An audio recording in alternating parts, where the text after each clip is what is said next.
Hello friends, स्वागत है आप सभी का हमारे चैनल एजुकेशन विथ विवेक पर। आज हम बात करने वाले हैं सीटीपी के जीन पियाजे से लिया गया 20 महत्वपूर्ण प्रश्न के बारे में। तो चलिए आज का प्रश्न स्टार्ट करते हैं। हमारा पहला प्रश्न है, जीन पियाजे किस देश के मनोवैज्ञानिक थे? तो ये जो है जीन पियाजे स्विट्जरलैंड के जो है मनोवैज्ञानिक हो जाएंगे।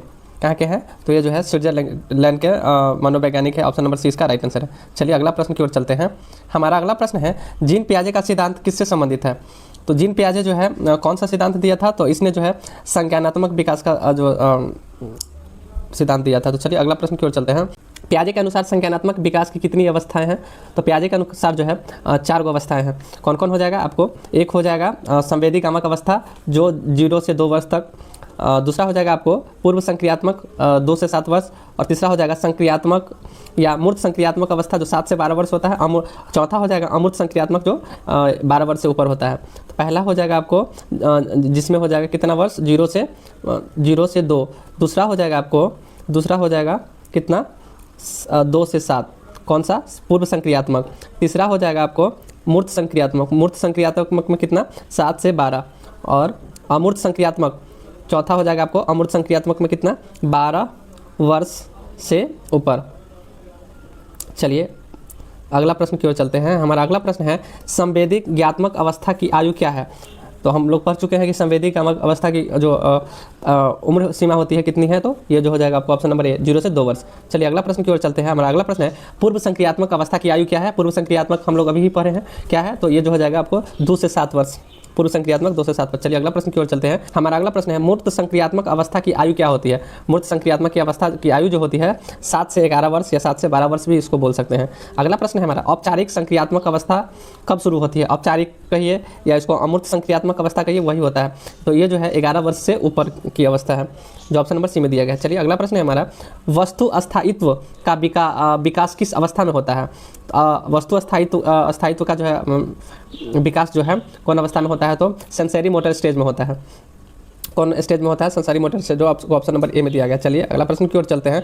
हमारा अगला प्रश्न है, पियाजे के अनुसार सीखना किस प्रक्रिया का परिणाम है? जो है इसका राइट आंसर हो जाएगा आपको ऑप्शन नंबर बी, यानी अनुकूलन यानी अडेप्टेशन इसको बोलते हैं। इसका राइट आंसर आपको ऑप्शन नंबर बी। चलिए अगला प्रश्न की ओर चलते हैं। हमारा अगला प्रश्न है, एसिमिलेशन का अर्थ है, एसिमिलेशन का क्या अर्थ है? तो इसमें जो है क्या होता है? नई जानकारी को पुरानी संरचना में शामिल करना जो है एसिमिलेशन कहलाता है। चलिए अगला प्रश्न की ओर चलते हैं। हमारा अगला प्रश्न है, एकोमोडेशन का अर्थ क्या होता है? एकोमोडेशन का अर्थ जो होता है नई जानकारी के अनुसार मानसिक संरचना में परिवर्तन करना एकोमोडेशन कहलाता है। चलिए अगला प्रश्न की ओर चलते हैं। इक्विलिब्रेशन का संबंध किससे है? तो इसका राइट आंसर आपको ऑप्शन नंबर ए हो जाएगा, संतुलित स्थापित करने से। ये जो है क्या करता है? संतुलित स्थापित करने से इसका जो है संबंध है। चलिए अगला प्रश्न की ओर चलते हैं। हमारा अगला प्रश्न है, अहम केंद्रित किस अवस्था की विशेषता है? तो इसका राइट आंसर हो जाएगा आपको ऑप्शन नंबर बी, यानी प्री ऑपरेशनल। इसका राइट आंसर बी हो जाएगा। चलिए अगला प्रश्न की ओर चलते हैं। अगला प्रश्न हमारा, संरक्षण की अवधारणा किस अवस्था में विकसित होती है? तो इसका राइट आंसर हो जाएगा आपको ऑप्शन नंबर बी, यानी कॉन्क्रीट ऑपरेशनल।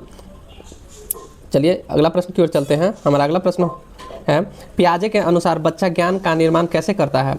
तो इसके अनुसार जो है बच्चा ज्ञान का निर्माण जो है सक्रिय रूप से करता है। चलिए अब अगला प्रश्न की ओर चलते हैं। हमारा अगला प्रश्न है, पियाजे के सिद्धांत में स्कीमा क्या है? स्कीमा जो है, स्कीमा से ही जो है क्या मिलता है? मानसिक संरचना है। स्कीमा से कोई भी हमको जानकारी मिलता है, बच्चा में कोई भी जानकारी मिलता है तो स्कीमा के माध्यम से ही मिलता है। चलिए अगला प्रश्न की ओर चलते हैं। काल्पनिक एवं अमूर्त चिंतन किस अवस्था में विकसित होती है?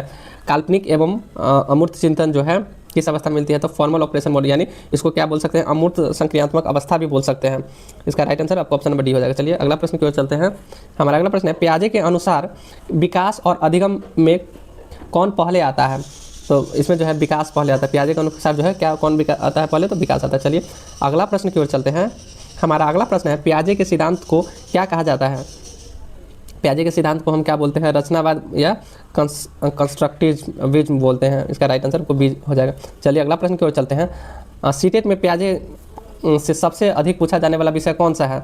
तो इसका राइट आंसर हो जाएगा आपको ऑप्शन नंबर ए, यानी विकास की 4 अवस्थाएं जो है सबसे ज़्यादा पूछा जाता है। जो है पहला हो जाएगा आपको कौन सा? संवेदी गामा जो 0 से 2 वर्ष। दूसरा है आपको पूर्व संक्रियात्मक अवस्था जो 2 से 7 वर्ष। तीसरा है आपको मूर्त संक्रियात्मक अवस्था जो 7 से 12 वर्ष। चौथा है आपका अमूर्त संक्रियात्मक अवस्था जो 12 वर्ष से ऊपर बोलते हैं इसको। तो चलिए आज इतना ही तक रखते हैं, मिलते हैं नेक्स्ट वीडियो में। तो तब तक के लिए बाय बाय। अगर आप मेरे चैनल को फॉलो नहीं किए हैं तो प्लीज़ फॉलो कर लीजिएगा, ताकि हर नए नए अपडेट, नए नए वीडियो आप तक पहुँचता रहे।